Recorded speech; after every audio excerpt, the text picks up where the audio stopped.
Tony, just talk injuries first. Obviously, it was, had to go the distance on Saturday. Ahmad sort of looked a little bit limpy when he came off at the end. How is everyone?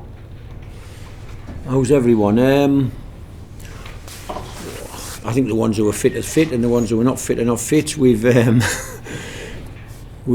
picked up another injury from the weekend. I don't really want to tell you who it is because Neil sometimes likes to get his men to mark certain men, and so we'll see when the team sheet goes in. But we're one more down from what we were at the weekend. But it's not a bad injury, I don't think. It might just be this game. Fingers crossed, but we'll wait and see. But yeah, they're all in good spirits. We've had back-to-back wins. It's I always feel it's really difficult to win 3 games on the bounce in the championship, but we have a great opportunity. Huddersfield on a decent run, albeit they lost at Swansea at the weekend.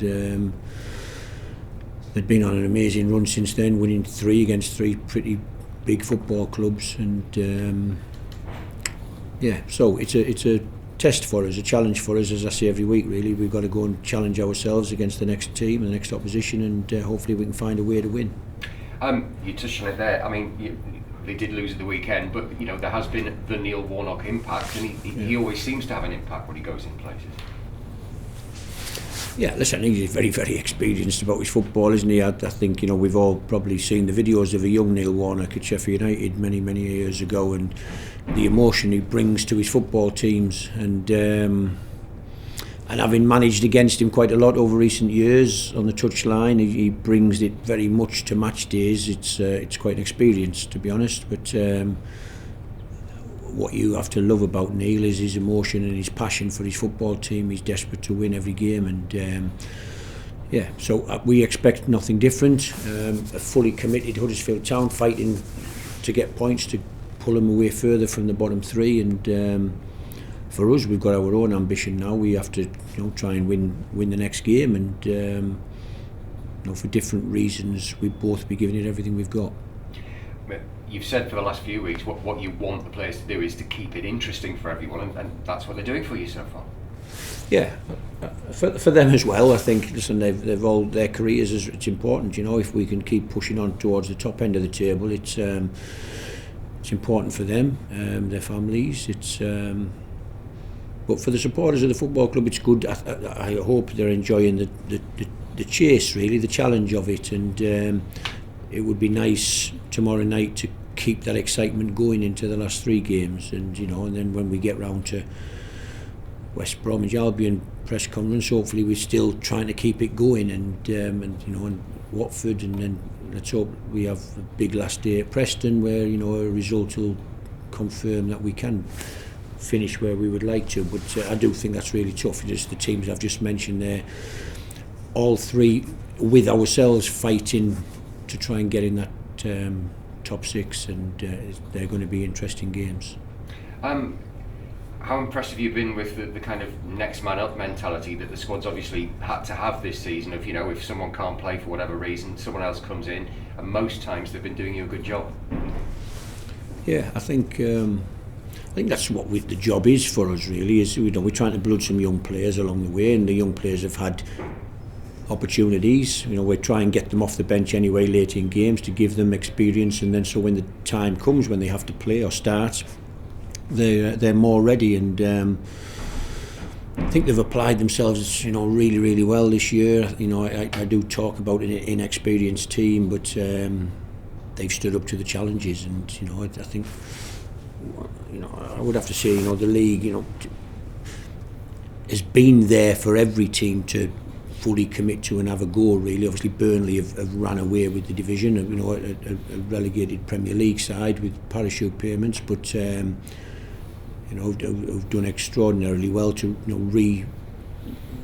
redesign their whole playing style, really, in such a short period of time. They've done amazingly well. Sheffield United are a team not long out of the Premier League, and they've got some big players that they signed Premier League seasons, and so but for the rest, a lot of teams in this division have probably been downsizing their salary structures, and it's given an opportunity for teams like ourselves coming out of League One to be able to compete with a lot of teams in the division. which I think we've done just about every game this year, and so yeah, listen, let's see. It's exciting, I think, for the supporters. 4 games to go. We have to try and get a positive result, because we are on the cusp of it, and one really bad result can curtail all your, the ambitions, I suppose. But if we can keep it going after tomorrow night, we'll look forward to the weekend and see if we can continue the journey right to the death. Thank you. I'll pass you on. I heard you say before, Tony, that there's no right and wrong way to play the game, but would you expect a clash of styles tomorrow against a Neil Warnock team? I've been watching the last 4 or 5 games there, and I think their average percentage of the possession of the ball has been about low 20s, 23% over. Some games have been as low as 20, some have been up to 28%, but generally 25, 23, 20% possession. They're not really interested in possession of the ball, but they make life really, really difficult for you. They break away. Modern term of transition is very good when they win it. They break up the pitch in big numbers. They're good on set plays. They're dangerous. I would anticipate the game that we'll have quite a bit of the ball, but Neil's team are happy for you to do that, and then we have to make sure that we're not lazy when we lose it. We have to track their runners, because they mark you man for man all over the pitch, and then when you lose the ball, they break on the back of you very, very quickly, and if you don't track them, you're in trouble, because you get outnumbered very quickly. And the challenge for us with the players we've got is to try and break them down, try and push them back, get the ball into their box. I think the televised game recently against Blackburn Rovers, a team I know very well, and watched that game. I think they had 82% possession over the course of the game, Blackburn, and yet we're 2-0 down after 20 minutes. So what I'm trying to say is they're a very dangerous team. You have to try and take care of the ball, but you have to put it into areas that you make them defend. But we're very, very wary of their athleticism and cuteness, really, of breaking away when you lose the ball to them, and they get lots of men forward pretty quickly, and it's a dangerous game. They play with you, really, because sometimes they lull you into feeling pretty confident that you've got the ball and it's comfortable, and then bang, before you know it, as Blackburn found, they were 2-0 down very quickly. You've obviously got very young players, so you said they're in good spirits. So when you've got younger players, and you were obviously many years ago part of a very young team that was successful at Middlesbrough, but do they feel pressure in the same way, do you think, given the position they're in at the moment? No, I don't think so. I think we demand that we give them a challenge, really, each game, but there's no pressure on us. I've said that all along, really. With the journey that we're on, there shouldn't be pressure on us, but every footballer should challenge themselves in the game. They have to see over 90 minutes whether they can come out on top, and can they run more than the opposition, can they work harder than them, can they create the chances, can they beat their man, can they come out on top in their duels. They have to have a winning mentality in their mindset, really, not accept aesthetically looking like a nice football team but never winning. We have to find a way to win football matches, and that's been a challenge for us at home this season, particularly, but thankfully the other day came from behind to win, and we'll be hopeful on Tuesday night that we can find a way to win and put 3 more points in the total, and but I do know that Neil will have his team really riled up, and because they're probably 1 win and draw away from staying in this league, whereas when Neil went in they looked dead and buried, to be honest. But he's done an amazing job, and we just give our lads a challenge, and they'll know what's coming, and we have to be good enough, clever enough, wise enough, and find a way to try and get the 3 points. That's one more, Tony. A slightly different theme you might have wanted to talk about. I'm not going to ask about a flare that was thrown into the crowd on Saturday, because I realise that's nothing to do with you, but there seems to be a lot of flares being thrown onto the playing area in games, maybe when players are celebrating goals, that kind of thing. I don't know if this comes up in dressing rooms or within the game as being a concern these days. I'd have to see. I'm not sure the footballers would be aware of it, really. I know if it wasn't for my media team, I wouldn't have been aware of it. It's not something I see. I don't, as the lads who regularly come here, I don't actively look at any media, any press. So if it wasn't for our own media department mentioning it to me, I wouldn't have seen it. So I would assume, as I tried to say to the players, try and stay off social media, try not to read newspapers, and try not to listen to too many opinions on how good or bad they are, because I genuinely feel that, you know, sometimes people tell you how great you are, you take your foot off the gas, and people tell you how bad you are, you can lose a little bit of confidence. And so focus on what we do together in here.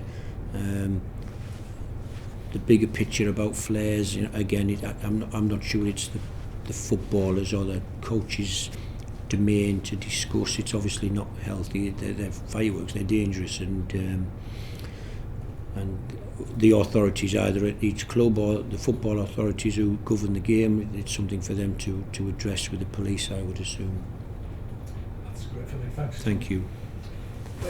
When you talk about Neil Warnock there, Tony, I mean, he's obviously in his 70s, and he's, you know, had a career where he's kind of done all, you know, literally all sorts. But yeah, he's in a changing room with 19, 20-year-old lads, and yet he seems, you know, for all that we might talk about his age and everything, he seems to be able to straight away get them to buy into what he's doing and strike up a relationship with them. And you've been able to do that with a very young dressing room here. I mean, how do you do that? Because we're the greatest one in the world. There's a massive generational difference there, and yet you seem to be able to deal with that, and Neil seems to be able to deal with that. How do you deal with it? I generally deal with most people through living the life, really, walking the walk, or walking the talk, whichever way you want to call it, really. I think you gain respect through the person you are. I think whether you're dealing with a young 18, 19-year-old, or you're dealing with a peer, somebody your own age, I think treat people well, treat them with respect, listen to people, have a good ear for what they're thinking, give them a voice. As a football coach, modern day footballers want to know that you know what you're talking about and you understand the business. Yeah. They've been brought up in academies with very directional, this is how you play, this is where you play, this is how you press, this is how you close down. And sometimes I'm like all that positional stuff. I understand it. I try and get across the emotional side of football, because when I played through the 80s and 90s, football was more emotional. Everybody played 4-4-2 in the 80s. You know, as I've talked to you in the past, it wasn't really till Cantona came along and played behind the striker and nobody knew who to mark him. You know, did you bring your full back in, or did one of your centre halves push in, or did you have to drop a midfielder onto him? Nobody really knew. And yet today there's 1,000 different ways to play. You know, obviously Guardiola's changed the face of football, really, bringing his full-backs inside and drifting his centre midfield players out into false full-back positions, and everybody plays inverted wingers. It's all different. I think as long as the footballers know that you know your stuff and they can see the game plan, they understand why they are doing a certain thing, you ask them, and you treat them with the respect, and you care about their lives, their families. They're on board. They're footballers. They want to win games. And to what extent, you know, someone like, again, both yourself and Neil, who've had very long, successful careers in management, how do you balance sticking with your principles, which I think both of you have done, in terms of how you want the game to be played, what's important, what isn't, but then also accepting that, as you just said there, football now is a very different beast to when you started in management, when Neil started in management. How do you balance that up, sticking with what you believe in and yet being adaptable enough to change? I think you have to. I watch every game. If I can't watch it, I tape it. I watch so much football, and I take what I think my group of players have got now. So I wouldn't try and play like Man City. You see how we play. We play pretty low risk build up, and yet build up for the top teams. Man City will have 6, 7, 8 passes in their own box, back to the goalie, little triangles, play through, play out.